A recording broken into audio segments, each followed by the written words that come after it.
Good morning, writers. Let's get started filling out our writing learning intentions. Make sure you fill out today's date.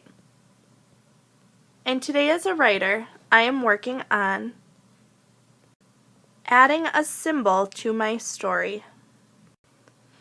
I want you to think back now to when Mrs. Ware taught us about symbols. Remember that symbols are objects that represent an idea. So remember, as we learned this, Mrs. Ware talked about how in Number the stars were a symbol representing that numbering the stars is impossible, just like numbering people is impossible. And in that lesson, she also talked about the book The Other Side. And in that book, the fence was a symbol, and the fence represented or stood for the way black people and white people were separated at that time.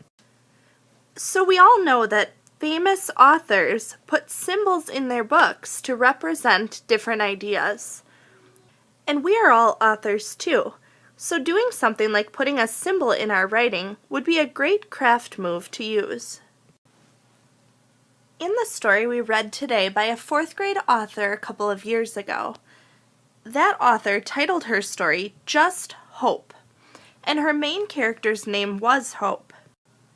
I want you to think for a minute about that character's name, Hope. What bigger meaning in the story do you think that 4th grade author was trying to show by using the word hope as the character's name? Turn and talk to your partner about this. The author was really trying to show that that character just wanted to be normal or to fit in and have friends. So now I want you to think a minute about your story. What is the big meaning you want to get across in your story?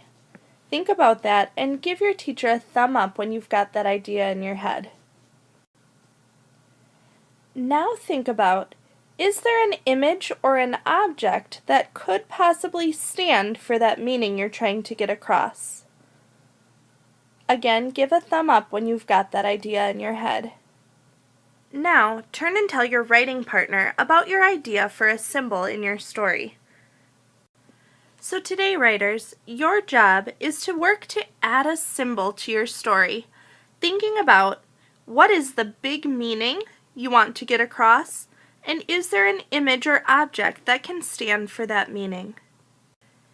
If you get done with that work today, you would want to go on to the next step, which would be revising using the I add strategy.